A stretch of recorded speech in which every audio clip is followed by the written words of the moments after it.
too. Or you never know. Yeah, I think they're gonna go in there and spar. I don't think it's gonna be you trying to kill me or I'm trying to kill you. You know, I think it's let's go in here and make this money.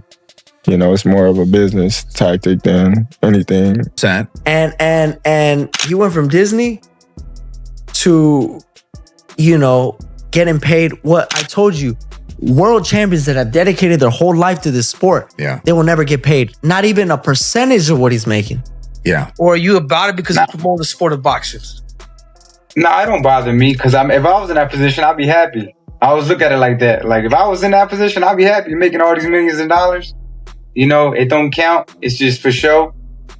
I mean, it's a win-win. Terence Crawford's perspective. Terence Crawford sees the fight between Gervonta Tank Davis and Jake Paul more as a business decision than a real boxing match. He points out the massive weight difference, with Tank being a 135-pounder and Jake close to 200 pounds, and says this makes it more of an exhibition than a serious competition. According to Crawford, the fight is mainly for entertainment and money. He acknowledges Jake's size and power and Tank's explosiveness, but insists this fight is driven by business, not the sport of boxing.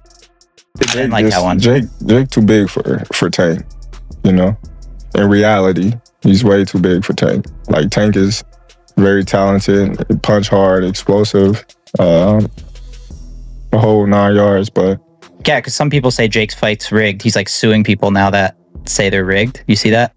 But how could they rig it before? Because like, what if they just say, oh, we're going to go soft on each other, and then Tank just fucking throws it right at Jake? Jake can punch with that right hand. Like, I seen him, you know what I mean, up close in person. Like, dude is big. He's not as slow as people think he is, and he can punch.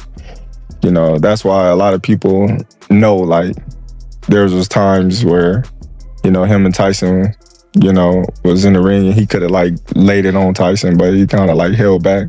You could tell. And that's the same with Tyson. Like, Tyson could have caught Jake with something and he just like, you know, so you can see it. If you had to choose someone to win that fight, who do you think wins? Honestly, I think Jake by youth.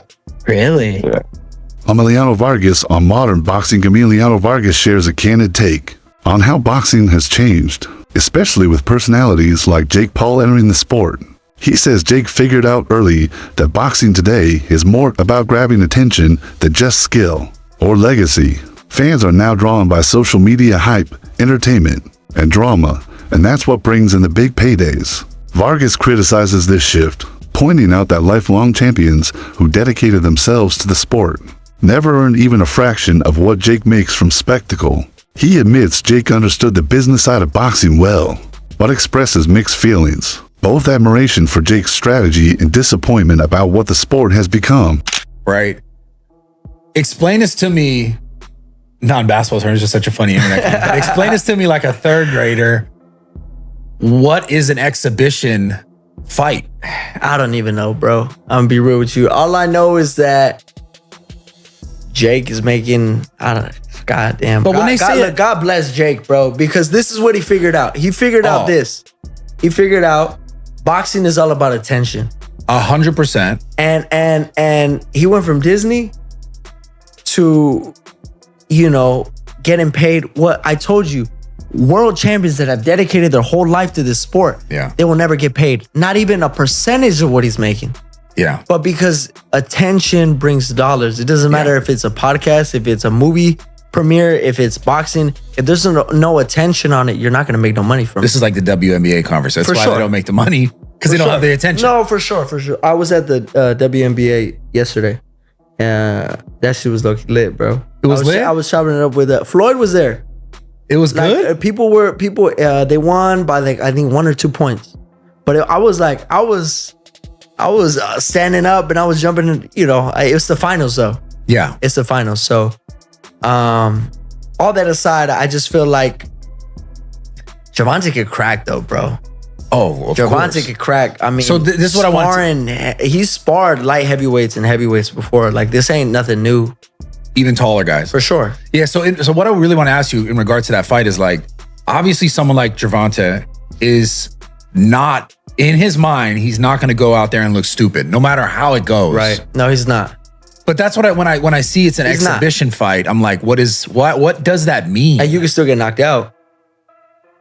You know, I feel like that means there's not going to be no winner. No effect on the record. Yeah, that's exactly what it means. But you could get knocked out.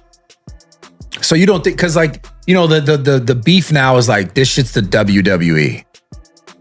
That's what people say about boxing. I mean, Showbiz. The adult on Tank's motivation shows the adult emphasizes that Gervonta Davis is taking the Jake Paul fight seriously, despite it being labeled an exhibition. Tank sees it as an opportunity to showcase his dominance on a global stage. A convincing win over Jake could boost his reputation far beyond traditional boxing circles. Showbiz reveals that Tank's camp is treating this like a world title fight, intense training, full focus. He says for Tank, losing is not an option, especially in the age of the internet where one poor performance can damage a career, even though it's not for a belt or unofficial record. Tank knows the fight carries real consequences for his image and legacy. You mean to tell me you start hitting Jake with some shit, he ain't gonna fight back? He said, fat. But he had you on a hit list before this fight even happened. So his mental is on you. So you have to take him serious. What Tank Davis doesn't know he's risking is crazy. I hope he knows now. The fan base doesn't know what Tank's risking. Y'all just seeing it as WWE shit. That Jake Paul is an opportunist. And that Jake Paul is going to try to knock him out. He's going to try to knock him out, do this, cross his arms. He's going to try to do that shit. If he hits Tank and Tank has Bambi legs, that goes viral. Jake Paul gave Tank Bambi legs. He'll get trolled so much, Tank may retire. Tank got to knock that guy out, and y'all don't realize it. And regardless of the reality of it being an exhibition, that shit, the sight of that is going to go viral. Tank going to have to take him seriously and knock his ass out, bro. Danny Garcia and analysts. Danny Garcia and other analysts agree that the fight is more about entertainment than sport. They admit it's not a fair or traditional matchup, but more of a business spectacle designed to generate attention and money. However, they also highlight the curiosity factor. Fans genuinely want to see how a smaller, explosive fighter like Tank fares against a much larger, but less skilled opponent like Jake. Some analysts suggest this could be one of Tank's final big appearances before retirement. While it may not define his boxing legacy, it could be a strategic way for him to cash out and elevate his brand, a smart move business-wise, even if it doesn't hold much sporting value. I think Tank Davis, I have a feeling, bro, Tank Davis is going to retire after this fight. Sometimes when you get a big payday like that against a fight like Jake Paul, like you as a professional boxer, does that shit bother you? Or are you about it because you promote the sport of boxing? No, it don't bother me because if I was in that position, I'd be happy. I always look at it like that. Like if I was in that position, I'd be happy making all these millions of dollars. You know, it don't count. It's just for show. I mean, it's a win-win. I mean, at the end of the day, it's the prize. It's the fight. Does Tank Davis get it done with Jake Paul? Jake Paul's a little bit bigger. It's interesting, man. I don't think it's gonna be easy for none of them. I think it's going to be interesting because Jake is a big dude and Jake is not a bum. Like, right. Jake knows how to fight a little bit. Right. And Tank is a lot smaller. I think it's going to be entertaining for sure. I'm definitely going to be tuned in because I just want to see, like, the outcome for sure. Damn, right. So you have it, Kamaru. See? Yeah, I've been saying that. I think, see, Danny, you can attest to this. I see when Jake came into the sport of boxing, it's just, of course, we say, oh, it's just a goofy YouTuber or a content creator coming into the actual combat sports. He came in with such hype and so many eyeballs to where at first it didn't look the greatest, but he's really proved it. The more people have doubted him, the more people have hated on him, the more people have said these things about him, the more it's fueled his fire to where he stayed in the gym enough to where you see Jake now running off combinations and he actually kind of looked like a boxer. Yeah, he definitely stepped it up. I mean, everybody in the beginning was like, man, I've been doing this my whole life. Like, we can't let somebody come in here and just make all this money. And right. Everyone said that as a boxer, but as he kept doing it, like I kind of started to respect it because how many people could really like turn one fan base into another? You know what I mean? Like, you could be a YouTuber and then you could try to be like a rapper and your fans don't go with you.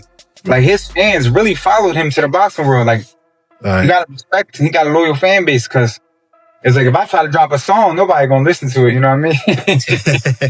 Shoba's under pressure, facing both fighters Saturday into Shoba's the adult. Both Jake Paul and Gervonta Davis are under intense pressure. For Jake, this is the ultimate test to prove he belongs in real boxing. So far, he's fought celebrities and older opponents, but Tank is a young, active world champion. If Jake gets dominated, his credibility could be shattered. Meanwhile, Tank also has a lot to lose. Even though it's an exhibition, losing to someone like Jake Paul could severely damage his reputation. That's why both fighters are taking this seriously. Jake wants to earn respect as a real boxer, and Tank wants to defend the sport's honor. Showbiz believes this mutual pressure makes the fight more intense than most official matches.